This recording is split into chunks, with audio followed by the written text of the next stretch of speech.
Fursungi मैदानाचा banner मार्केटमध्ये आला आणि त्याच्यावर लिहिलेल्या एक टीपमुळे तो खूप मोठ्या चर्चेचा विषय बनलाय.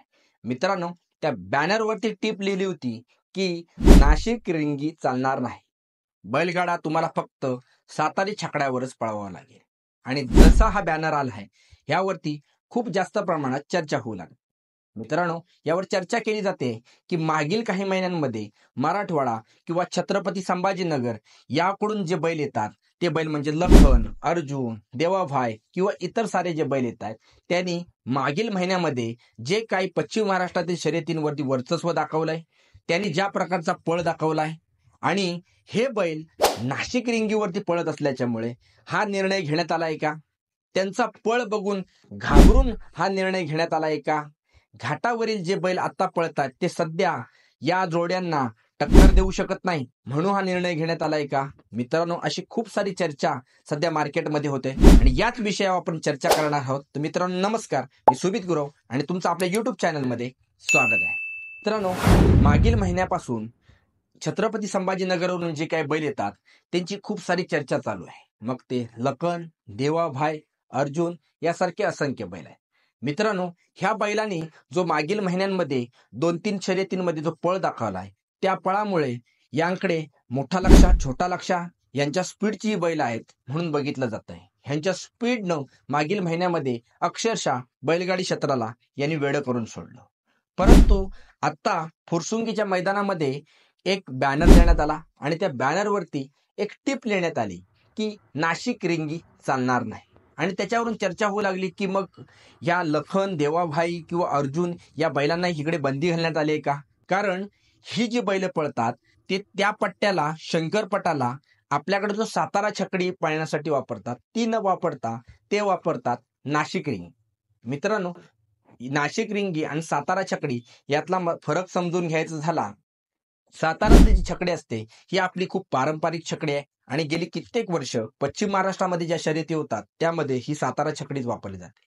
ह्याची बांधणी एक विशिष्ट प्रकारची असते आणि त्याच्यावरती जो ड्रायव्हर असतो त्याला बसण्यासाठी एक चौकोनी प्लॅटफॉर्म केलेला असतो आणि हा चौकोनी प्लॅटफॉर्म खूप मजबूतरित्या बनवलेला असतो. गाडीची मजबूती खूप चांगल्या प्रकारे राखली जाते. त्याच्यामुळे ह्याचं वेट साधारणतः 70 ते 80 किलोच्या आसपास जातं. आणि दुसऱ्या बाजूला नाशिक रिंगी जी असते ही नाशिक रिंगीचं एक वैशिष्ट्य आहे की ही कमीत कमी वजनासाठी ओळखली जाते आणि त्याची बांधणीच अशी केली जाते की त्यामध्ये कोणत्याही प्रकारचं बैठक व्यवस्था नसते. फक्त ड्रायव्हरला एक छोटीशी सीट बनवली जाते. त्याच्यामुळे जो काही सातारी छकडीला वरती चौकोनी बेस बनवला जातो त्याचं जे वेट होतं ते यामध्ये देत नाही आणि त्याच्यामुळे ह्याचं वेट खूप कमी प्रमाणात होतं. आणि जर साधारणतः याचं वेट बघायला झालं तर 25 ते 30 किलोमध्ये ही गाडी बनते.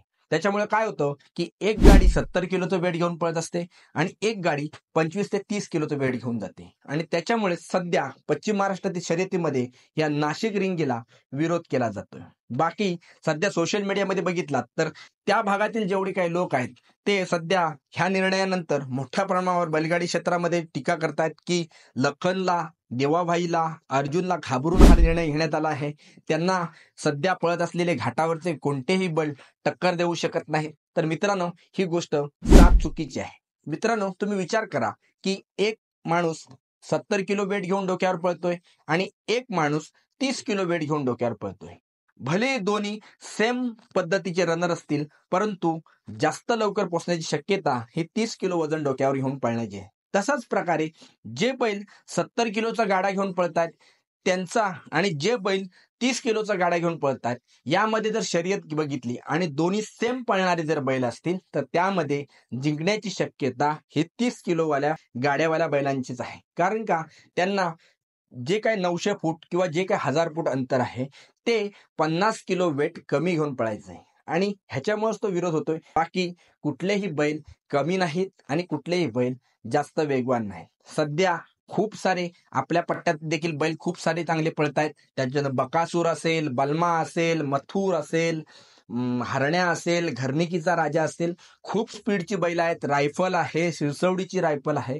त्याच्यामुळे सातारा भागातील बैल कुठेतरी कमी पडतायत म्हणून हा निर्णय घेण्यात आला आहे. हे म्हणणं साफ चुकीचं आहे. कारण का हे बैल देखील बकासूरला स्पीड किती आहे, शिरसवडीच्या रायफलला स्पीड किती आहे, घरणिकीच्या राजाला स्पीड किती आहे, हरण्याला स्पीड किती आहे, हे सर्वांनी बघितलंय. त्याच्यामुळे कोणाला कमी लेखण्याची इथे काही गरज नाही. आणि जेव्हा अर्जुन किंवा लखन किंवा देवाभाई हे जेव्हा सातारी छकडीवर पळतील तेव्हा आपल्याला बघायला मिळेल की त्यांचा स्पीड थोडा तरी कमी होणारच आहे. कारण का शेवटी कसं असतं की तुम्हाला 50 किलो जास्त घेऊन वेट पाळण्यात तेव्हा थोडा तरी त्याचा गतीमध्ये फरक पडणार आहे. आणि त्याच्यामुळे ही फेअर लढत व्हावी म्हणून हा आयोजकाने निर्णय घेतलेला आहे. बाकी ह्यामध्ये कोणाला तरी घाबरून निर्णय घेतलाय किंवा पश्चिम महाराष्ट्रातील लोक घाबरलेत त्याच्यामुळं ही जी काही बैल येतात ह्यांना बंदी घातली आहे, तर बैलांना कोणत्याही प्रकारची बंदी घालण्यात आलेली नाहीये. फक्त छकडीला बंदी केली आहे. जी काही नाशिक रिंगी जो प्रकार आहे त्याला बंदी केली आहे. तुम्ही या आणि सातारा छकडीवर पळा. तुम्हाला कोणत्याही प्रकारचा मैदानामध्ये विरोध होणार नाही किंवा कोणताही वेगळा निर्णय दिला जाणार नाही. तुमची गाडी जर सातारा छकडीवर पळाली तर तुम्हाला तोच निर्णय दिला जाईल. हे आयोजकाने अगोदर स्पष्ट केले. फक्त तुम्हाला नाशिक रिंगी पळवता येणार नाही, एवढाच फक्त विषय. बाकी मित्रांनो, हा जो निर्णय घेण्यात आला आहे ह्याच्यावर तुमचं काय मत आहे हे आम्हाला कमेंट करून जरूर कळवा. आणि हा व्हिडिओ आवडला असेल व्हिडिओ लाईक करा, शेअर करा आणि आमच्या चॅनलवर नवीन असाल तर चॅनलला सबस्क्राईब जरूर करा. धन्यवाद.